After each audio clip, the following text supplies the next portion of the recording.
जो पीरियड्स है उसको उसके बारे में बहुत सारी गलत धारणाएं। तो सही समय पे सही व्यक्ति के द्वारा जानकारी बहुत इम्पॉर्टेंट है। इसकी शुरुआत हम घर से कर सकते हैं। माता और पिता को चाहिए कि बच्चों को सहज तरीके से, सरल तरीके से उन्हें बताएं। जब आपका पीरियड्स 20 दिन से कम पर आ रहा है और या 7 दिन से आपको ज़्यादा आ रहा है, या पीरियड्स के दौरान आपको बहुत ज़्यादा पैड्स बदलने पड़ रहे हैं, क्लॉट्स आ रहा है, या बहुत ज़्यादा दर्द है जो घरेलू उपाय से या सिंपल मेडिसिन लेने से अगर नहीं आराम हो रहा है, तो आपको चिकित्सक की सलाह लेनी चाहिए कि सैनिटरी पैड्स को भी एक अलग तरह के कचरे के डब्बे में डालें।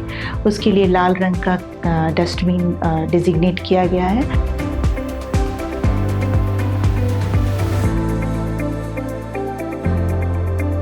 नमस्कार, पॉडकास्ट विद LSBA में आप सभी का स्वागत है। हम सभी जानते हैं कि हर वर्ष 28 मई को विश्व महामारी स्वच्छता दिवस मनाया जाता है। इस वर्ष अभियान का मुख्य संदेश है together for a period friendly world. इसी के अनुरूप बिहार में together for a period friendly Bihar के रूप में प्रस्तुत किया जाएगा। महामारी स्वच्छता दिवस बिहार में एक समन्वित जन अभियान के रूप में आयोजित किया जाता है, जिसका उद्देश्य जागरूकता के साथ साथ महामारी हितैषी आधारभूत सुविधाओं, सुरक्षित निपटान उत्पादों के विकल्प, किशोरियों की शिक्षा, पुरुषों लड़कों की सहभागिता और संस्थागत जवाबदेही को मजबूत करना है। इस विषय पर हमसे बात करने के लिए हमारे स्टूडियो में आज मौजूद हैं डॉक्टर संध्या किरण मैम। संध्या किरण मैम स्त्री रोग विशेषज्ञ और मेंस्ट्रुअल हाइजीन पर लगातार कई वर्षों से काम कर रही हैं और इसकी माहिर भी है। मैम, आपका हमारे इस पॉडकास्ट में बहुत बहुत स्वागत है। Thank you. मैं डॉक्टर संध्या किरण LSBA को धन्यवाद देना चाहती हूँ कि उन्होंने इस महत्वपूर्ण विषय पर मुझे पॉडकास्ट के लिए आमंत्रित किया है, और मेरी पूरी कोशिश रहेगी कि मैं आपके द्वारा उठाए हुए सवालों का सही जवाब दे सकूं। मैम, जैसा कि आप जानते हैं, हर वर्ष 28 मई को महामारी स्वच्छता दिवस मनाया जाता है और कहीं ना कहीं इसमें इसके पीछे जागरूकता महिलाओं, किशोरियों को, यहाँ तक कि पुरुषों को भी इसके प्रति जागरूक किया जा रहा है। तो सबसे पहला जो मेरा सवाल है इस विषय पर कि ये मासिक धर्म है क्या? मासिक धर्म महिलाओं में होने वाली एक नेचुरल जैविक प्रक्रिया है। यह महिलाओं में सामान्यतः 10 से 15 वर्ष के बीच में इसकी शुरुआत होती है, और इसमें इसका जो इंटरवल होता है ये 21 से 35 दिनों के इंटरवल पर आता है, और 2 से 7 दिनों के लिए ये रहता है। इसकी अवधि 2 से 7 दिनों तक की होती है, और यह एक बहुत ही महत्वपूर्ण प्रक्रिया है।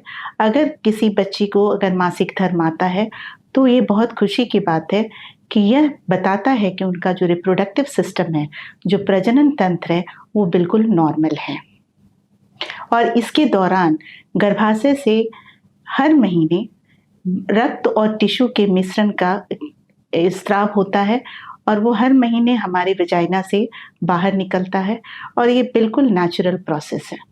मैम, जैसे आपने कहा कि जो महामारी है उसका होना एक खुशी की बात है। हम लोगों ने सुना है कि बाहर कई स्टेट्स में इसको एक पर्व की तरह सेलिब्रेट किया जाता है जब कोई लड़की इस पीरियड का टाइम आता है। तो लेकिन हम एक ये चीज़ जानना चाहेंगे मैम कि क्या उम्र होनी चाहिए बच्चियों की कि जब उनको इस बारे में जागरूक कर दिया जाए कि अब उनका पीरियड्स आने वाला है? सामान्यतः मासिक धर्म जो है वो 10 से 15 वर्ष के बीच में इसकी शुरुआत होती है, और लेकिन लड़कियों को इसकी जानकारी हमको 9 से 11 वर्ष के बीच में शुरू कर देनी चाहिए, क्योंकि अगर उनको जानकारी नहीं होगी तो अचानक से जब उनको मासिक धर्म होगा तो वो डर सकती हैं, वो मानसिक तनाव से गुजर सकती हैं। उन्हें लग सकता है कि कहीं ऐसा तो नहीं कि उनकी बीमारी है, कोई बीमारी हो गई है या कोई इंजरी हो गया है। और खासकर अगर आपको लग रहा है कि सेकेंडरी सेक्सुअल कैरेक्टर्स जैसे स्तन का विकास जब बच्चियों में आप देखें तो यह मानकर चलें कि कुछ दिनों के बाद उनको माहवारी हो सकती है, तो उस समय से उनको धीरे धीरे सही जानकारी देना शुरू कर सकते हैं। हाँ, ये कुछ ऐसे लक्षण हो सकते हैं जिनके बाद समझा जा सकता है कि अब माहवारी का शुरुआत का समय हो गया है। जो एडोलेसेंट गर्ल्स है, जो पिबर्टल चेंजेस होते हैं जैसे स्तन का विकास, या फिर एक्जिला में या आपके जननांगों के पास अगर बाल का विकास हो रहा है, तो आप समझिए कि जो किशोरी है वो अब एडोलेसेंट टाइम उसका नजदीक आ रहा है। इस तरह में मैम जब जो किशोरियों को पहले से बताने की बात कही जा रही है, तो ये तो बेहतर होगा कि हम लोग खुद घर पे ही उसको या स्कूल में इसके बारे में जानकारी दे दें। तो हो सकता है कि उसको भ्रमित भी किया जा सकता है, उसको इसके बारे में गलत जानकारी भी दी जा सकती है। तो इसमें हमारे जो पेरेंट्स होते हैं, टीचर्स होते हैं, उनकी किस तरह की भूमिका होनी चाहिए? क्या स्टेप्स लें, वो क्या बताएँ बच्चियों को कि वो उस तरह आगे जाकर के उसको सही से वो चीज़ें कर सकें? समाज में जो पीरियड्स है उसको उसके बारे में बहुत सारी गलत धारणाएँ। तो सही समय पे सही व्यक्ति के द्वारा जानकारी बहुत इम्पोर्टेंट है। इम्पोर्टेंट है। इसकी शुरुआत हम घर से कर सकते हैं। माता और पिता को चाहिए कि बच्चों को सहज तरीके से, सरल तरीके से उन्हें बताएँ। उन्हें ये ना लगे कि कोई ये डर का बात है या कोई शर्म की बात है। और अगर वो बताती हैं तो लड़कियाँ माहवारी को एक सामान्य प्रक्रिया के रूप में लेती हैं। एक्सेप्ट करेंगे। और ये जानकारी अगर आप उनको सही जानकारी होती है, तो वो तैयार होती हैं मेंटली कि उनको पीरियड्स के समय सैनिटरी पैड इस्तेमाल करना है, कितनी देर पे बदलना है, कब-कब उनको चिकित्सक की सलाह लेनी है। तो ये सारी बातें, माँ का रोल इसमें बहुत इम्पोर्टेंट है, लेकिन पिता का भी रोल आता है अगर वो क्योंकि हमारे समाज में देखा गया है कि पुरुषों की सहभागिता इसमें कम है, तो एक पिता को संवेदनशील होना पड़ेगा, इस चीज़ को सम्मानजनक तरीके से देखना पड़ेगा।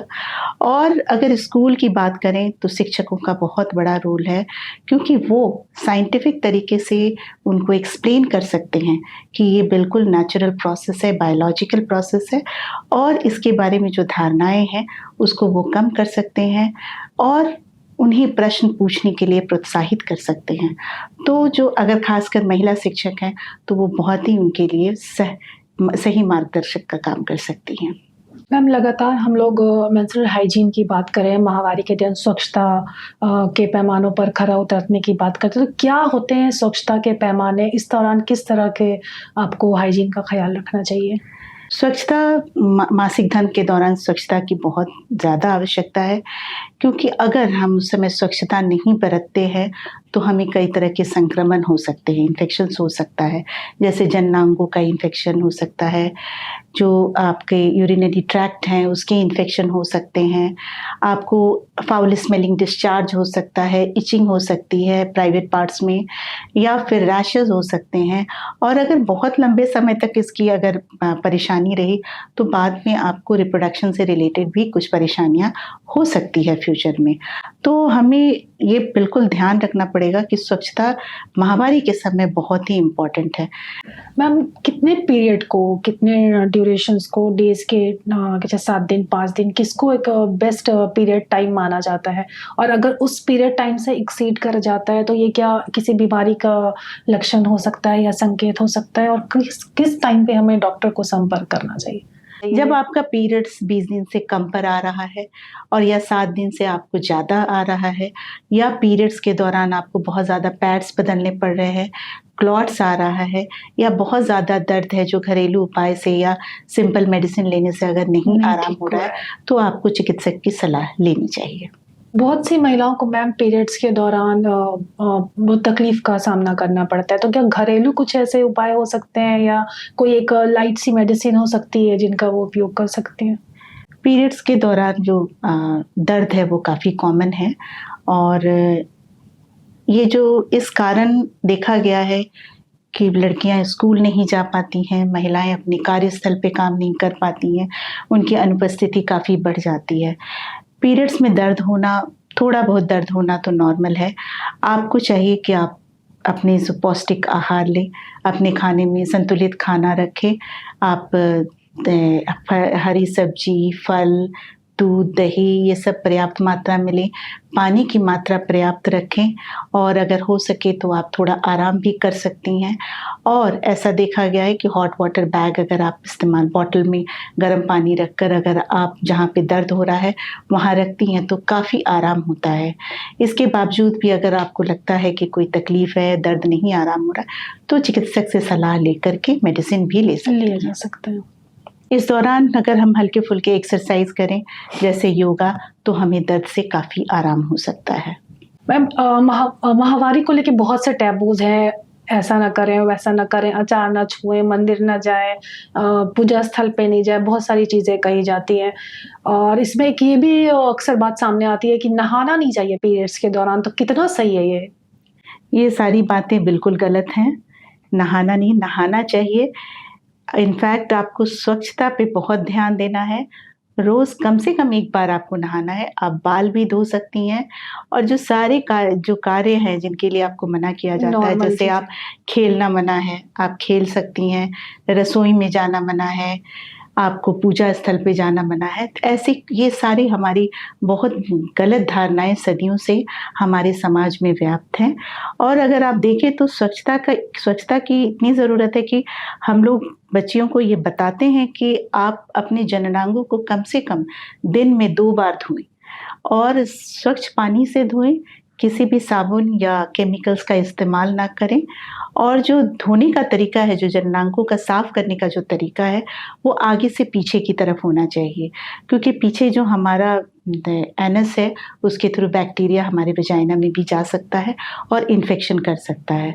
तो स्वच्छ और सूती कपड़े अंडरगारमेंट्स आपके साफ-सुथरे होने चाहिए, सूखे कपड़े होने चाहिए ताकि किसी भी तरह का इन्फेक्शन ना फैले। तो सफाई बहुत इम्पोर्टेंट है, नहीं नहाना ये एक बहुत ही हमारी पुरानी धारणा है, जिसे हमें दूर करना चाहिए। नहीं, ये बात आपने बहुत अच्छी बात बताई और जो धोने का तरीका आपने बताया, ये मुझे लगता है कि बहुत काम आने वाला है सभी हुँ। को। मैम ऐसे में अक्सर ये बात होती है, हम लोग आपस में भी बात करते हैं कि माहवारी हमें आ रही है किसी को, तो हमें क्या करना है और नहीं करना है, इस पे बात होती है, डूज़ और डोंट्स पे बात होती है। लेकिन अगर किसी किशोरी को माहवारी आए ही ना, तो क्या ये इसमें किस तरह की इसको इसको क्या समझा जाए? ये एक दिक्कत की बात है या इसको किस एंगल से लेना चाहिए? उसके लिए क्या नहीं आ रहा है तो क्या करना चाहिए? ऐसे में हमें बच्चियों का उम्र का ध्यान रखना है। अगर 15 साल की बच्ची है, हो गई है उसकी उम्र और उसमें सेकेंडरी सेक्सुअल कैरेक्टर्स डेवलप हो गए हैं, जैसे स्तन का विकास हो गया है और फिर भी अगर मासिक नहीं आ रहा है, तो ये चिंता का विषय हो सकता है और या फिर 13 साल की लड़कियों में अगर उसको कोई सेकेंडरी सेक्सुअल कैरेक्टर जैसे स्तन का विकास ये सब नहीं आया है और मासिक भी नहीं आया है तो आपको चिंता करनी चाहिए, आपको चिकित्सक से मिलना चाहिए। और अगर लग रहा है ठीक है उम्र के बारे में अगर आपको बहुत असेस नहीं कर पा रही, तो जब बच्चियों में स्तन का विकास हो जाए और उसके 3 साल के बाद भी अगर मासिक नहीं आ रहा है, तो ज़रूर चिकित्सक से सलाह लें क्योंकि ये एक बीमारी हो सकती है। कभी-कभी ये नॉर्मल हार्मोनल डिले की वजह से भी होता है, देर से आता है, लेकिन अक्सर ये बीमारी किसी बीमारी के कारण भी हो सकती है। तो क्या मैम टेक्नोलॉजी इतनी एडवांस हो गई है कि अगर किसी किशोरी को नहीं आया समय से या देर से आया, तो क्या बाद में इसका इलाज संभव है? पीरियड समय पर नहीं आने के बहुत सारे कारण हैं, जैसे हार्मोनल है, थायराइड के डिसऑर्डर्स में होता है या प्रोलैक्टिन हाई है, तो भी माहवारी लेट से आ सकता है। पिट्यूटरी ग्लैंड या हाइपोथैलेमस की कोई बीमारी है या ओवरी का कोई बीमारी है, तो ये सब कारणों से माहवारी का डिले हो सकता है या हो सकता है कि आपका सारा सिस्टम आपको बिल्कुल नॉर्मल है, लेकिन फिर भी मासिक नहीं आ रहा है, तो हो सकता है कि कोई आउटलेट ट्रैक्ट का ऑब्स्ट्रक्शन हो सकता है, जहाँ पे वजाइना में कोई सेप्टम हो सकता है, जो उसको रोक रहा हो। तो ये सारी चीज़ें अगर हम चिकित्सक के पास जाएँगे, और तो वो सही समय से डिटेक्ट हो जाए तो इन्वेस्टिगेशन कराएँगे, बहुत सारी जाँच हैं ब्लड टेस्ट से लेके अल्ट्रासाउंड और क्रोमोसोमल एनालिसिस, ये सारी चीज़ें करके हम किस कारण से माहवारी नहीं आ रहा उस तक पहुँच सकते हैं और बहुत सारे केसेज़ में इनका इलाज संभव है। अभी भी हमारे समुदाय ऐसा है मैम जहाँ इसको माहवारी को एक जो है टैबू की तरह देखा जाता है, इसमें बहुत खुल के बात नहीं की जाती है। तो हमारे घर में जो हमारे पेरेंट्स हैं या ख़ास करके हमारे पिता हैं या भाई है या जो हमारे आस-पास के माहौल में जो लड़के हैं, उनको कितना ईज़ी होना पड़ेगा इस विषय को नॉर्मलाइज़ करने के लिए और क्या करना होगा ताकि ये विषय एक आम विषय की तरह बात की जा सके इस पर भी? इसके लिए सबसे पहले समाज में जागरूकता तो लानी पड़ेगी और इसके हर लेवल पे करना पड़ेगा। फैमिली, आपके परिवार में माता-पिता को करना होगा, जहाँ बच्चियों के भाई हैं, लड़के हैं उनके परिवार में, उन्हें बहुत सहज तरीके से बताना है कि ये बिल्कुल नेचुरल प्रोसेस है और इसमें कोई भी शर्म वाली बात नहीं है। पिता और भाई को संवेदनशील होना पड़ेगा, मासिक के प्रति उनको सम्मान देना पड़ेगा और समाज में अगर आप देखें तो कम्युनिटी स्तर पे जो हमारे बहुत सारे ग्राम पंचायत और ये सब लेवल पे हम लोग जागरूकता कार्यक्रम कर सकते हैं, जैसे नुक्कड़ नाटक है या अदर अवेयरनेस प्रोग्राम है। हमारी जो समाज में अभी आपकी एएनएम और आशा दीदी हैं, ये सब हमारे समाज में बहुत अंदर तक पहुंची हुई हैं। उनकी बातों को वो बहुत ही ध्यान से सुनते हैं और मानते हैं। तो अगर इन लोगों की तरफ से भी अगर जागरूकता अभियान किया जाए तो ये बहुत हद तक पॉसिबल है कि हम लोग, और जब जागरूकता कार्यक्रम समाज में हो रहा है तो आपके पुरुषों की भी भागीदारी उसमें बराबर की होनी चाहिए। खासकर अगर आपके समाज में कोई प्रतिष्ठित व्यक्ति हैं तो उन्हें ज़रूर बुलाएं। इससे हम लोग प्रेरित होते हैं। मैम, जैसा कि आप भी जानती हैं, अभी सैनिटरी पैड्स के अलावा भी बहुत सारे ऑप्शंस आ गए हैं मार्केट में। तो वो सारे ऑप्शंस कितने स्वच्छता के या फिर पर्यावरण के मद्देनज़र कितने हमारे लिए सही होंगे और कौन सा ऑप्शन आप बेहतर मानती हैं? अभी हमारे यहाँ मार्केट में मेंस्ट्रुअल हाइजीन के लिए उस दौरान इस्तेमाल करने के लिए कई विकल्प मौजूद हैं, जैसे सैनिटरी पैड है, टैम्पून्स है, फिर मेंस्ट्रुअल कप है और या फिर रीयूजेबल सैनिटरी पैड्स है। तो ये सब चीज़ें अभी मार्केट में उपलब्ध हैं और इसमें अगर आप दिक्कत देखें तो सैनिटरी पैड्स की डिस्पोजल एक बड़ी समस्या है जो एनवायरनमेंट के लिए बहुत फ्रेंडली अच्छा नहीं है। है। तो और टैम्पून्स में देखा गया है कि आप कुछ लोगों में टॉक्सिक शॉक सिंड्रोम का भी उसमें असर देखा गया है। इसलिए अगर मेंस्ट्रुअल कप की बात करें तो मेंस्ट्रुअल कप काफ़ी एनवायरमेंटल फ्रेंडली है, रीयूजेबल है, आप उसको क्लीन करके दोबारा यूज़ कर सकते हैं। लेकिन कि आप किसका चुनाव करेंगे ये बहुत कुछ डिपेंड करता है कि लोग कितना उसको अफोर्ड कर सकते हैं, कितना ईज़िली अवेलेबल है। तो ये जानकारी बहुत इम्पोर्टेंट है और क्या इस्तेमाल करेंगी, कौन बेस्ट होगा, ये उनके ऊपर डिपेंड करता है कि क्या वो अफोर्ड कर सकती हैं, उनके पास क्या अवेलेबल ऑप्शंस है और किस चीज़ में वो कंफर्ट कैसा है उनका। ऐसे मेंस्ट्रुअल कप तो अच्छी चीज़ है अगर आप कंफर्टेबल हैं उसमें यूज़ करने के लिए। मैम, जैसे आपने अभी कही कि अवेलेबिलिटी की भी बात बहुत डिपेंड करती है, लेकिन बहुत तक अब हमारे समुदाय एक ऐसा समुदाय है जहाँ हर चीज़ उनके लिए अफोर्ड करना बहुत मुश्किल है, लेकिन कपड़ा उनके लिए एक ईज़ी एक्सेस होता है जिसको वो इन दिनों में यूज़ करती हैं। तो जब अगर कोई कपड़ा यूज़ कर ही रहा है तो उसको किस तरह से उसको हाइजीन का ख़्याल रखना चाहिए, कपड़े की कैसे व्यवस्था करनी चाहिए, किस तरह से उनका कपड़े को साफ-सुथरा रखने के लिए क्या करना चाहिए? आप प्लीज़। ऐसा जैसा कि आपने कहा कि हर लोग अफोर्ड नहीं कर सकता, हर जगह अवेलेबल नहीं है। तो आज भी हमारी बहुत बड़ी पॉपुलेशन जो है वो उनके लिए सैनिटरी पैड्स एक्सेसिबल नहीं है, तो उन लोगों को घर में उपलब्ध सूती कपड़े का इस्तेमाल करना पड़ता है। तो ये ध्यान रखना पड़ेगा कि कपड़ा सूती हो और साफ़ हो। कपड़े को यूज़ करने के बाद आप उसे पानी और साबुन से धोएँ और धूप में ज़रूर सुखाएँ। क्योंकि हमारे समाज में, जैसा कि मैंने बताया, इतनी गलत धारणाएँ इसके बारे में। अक्सर महिलाएँ उन कपड़ों को ऐसी जगह सुखाती हैं जहाँ पे धूप भी नहीं आता, छुपा के ताकि लोग कोई देखे ना उसे। तो ये बहुत ही अनहाइजीनिक हो जाता है। यूजुअली कपड़ा भीगा होता है, इसके कारण इन्फेक्शन हो सकता है और अगर पूरी तरह से धूप में, जैसे ये काफ़ी इसमें कीटाणु जो होते हैं वो ख़त्म हो जाते हैं। और मैं उनको कहूँगी कि अगर हो सके, अगर आप कपड़ा इस्तेमाल करते हैं तो कपड़े को सुखाने के बाद आयरन कर दें, तो वो और भी सुरक्षित तरीका हो सकता है। मैम, ये आपने तो बताया कि किस तरह से हाइजीन, अगर कपड़ा यूज़ करते हैं तो किस तरह से उसके हाइजीन का ख़्याल रखना चाहिए ताकि सेहत को नुकसान ना पहुँचे और अच्छा हाइजीन हम लोग मेंटेन कर सकें। तो मैम, ये तो बात हो गई कि हम कैसे उसको हाइजीन मेंटेन करें, लेकिन जब वो कपड़ा जब डिस्पोज़ ऑफ करने का उसका टाइम आता है, वो क्या सही तरीका होता है? ये आप बताइए मैम। अभी सॉलिड वेस्ट मैनेजमेंट 2026 के प्रावधान में ये इस पे काफ़ी ध्यान दिया गया है कि जो सैनिटरी पैड्स है उसका प्रॉपर डिस्पोजल हो सके। जैसे हमारे यहाँ सॉलिड वेस्ट में हम लोग गीला कचरा और सूखा कचरा अलग-अलग डस्टबिन में रखते हैं, तो उसमें ये प्रावधान किया गया है कि सैनिटरी पैड्स को भी एक अलग तरह के कचरे के डब्बे में डालें। उसके लिए लाल रंग का डस्टबिन डेज़िग्नेट किया गया है और ये कोशिश की जा रही है कि जहाँ पे ये कचरा उत्पन्न हो रहा है, मतलब एट द सोर्स जहाँ पे हो रहा है वहीं पे इसके डिस्पोजल की व्यवस्था की जाए, प्रॉपर डिस्पोजल की। जैसे घरों से अगर आप दे रहे हैं हॉस्पिटल में या कहीं भी, तो हर जगह एक रेड डस्टबिन होना चाहिए और वो प्रॉपर जो एजेंसीज आती हैं कलेक्शन के लिए, वो उनको आप हैंड ओवर करें और ये ध्यान रखें कि डायरेक्ट सैनिटरी पैड्स उस डस्टबिन में ना डालें। सैनिटरी पैड्स अगर आप डिस्पोज करना तो उसे एक पेपर में रैप करके तब उसको डस्टबिन में डालें। डस्टबिन कवर्ड होना चाहिए, अगर पेडल हो तो बेहतर है। और इसे जो भी आपके यहाँ एजेंसीज आती हैं, अगर जैसे स्कूल या कॉलेजेस या पब्लिक टॉयलेट्स या जहाँ भी कम्युनिटी सेंटर्स है, अगर आप व्यवस्था हो सके तो इंसिनरेटर की व्यवस्था करें ताकि वहीं पे इसको नष्ट किया जा सके।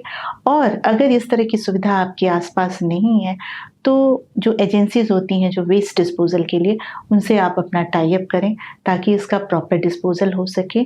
और इसमें सबसे ज़्यादा ध्यान देने की बात है कि सैनिटरी पैड्स को खुले में बिल्कुल नहीं फेंकना है क्योंकि इससे संक्रमण का खतरा बनता है और वो देखने में भी बहुत गंदा लगता है।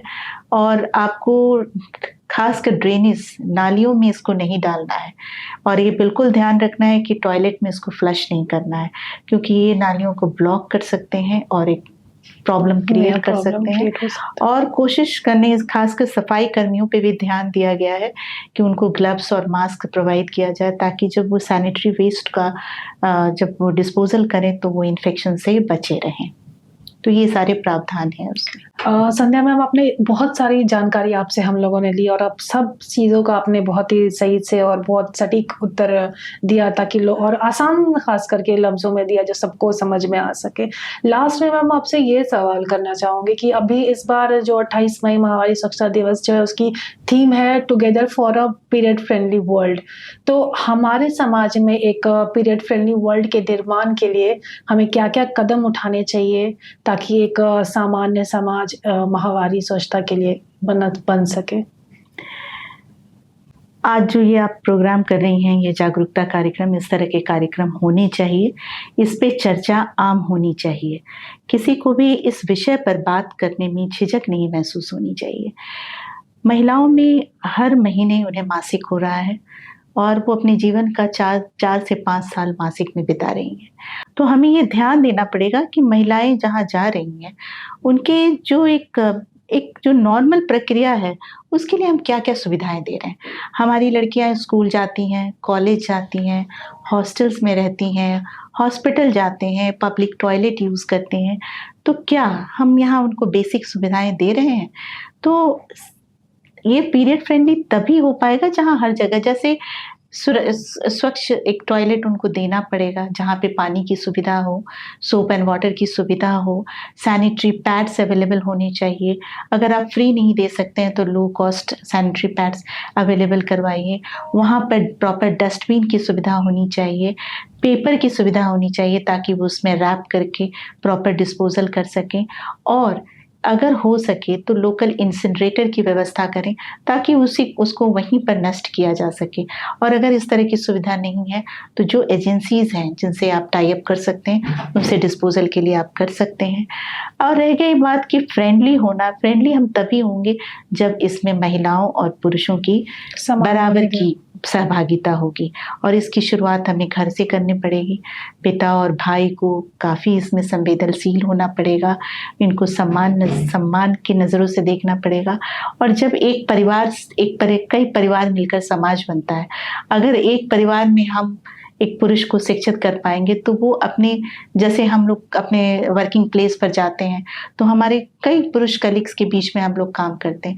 लेकिन अगर वो ये धारणा लेकर आते हैं और इस चीज़ पर अगर वो जागरूक होंगे कि ये बिल्कुल नेचुरल प्रोसेस है और इसको कोई भी इसमें शर्म या गलत बात नहीं है, तो हम लोग इस तरह से अगर पुरुषों को भी इसमें सहभागी खासकर स्कूलों में जब हम लड़कियों की शिक्षा देते हैं तो हम अलग अलग सत्र आयोजित करते हैं, जिस पे रिप्रोडक्टिव हेल्थ पे हमारी बहुत सा, मासिक धर्म में स्वच्छता पे क्लासेस होते हैं।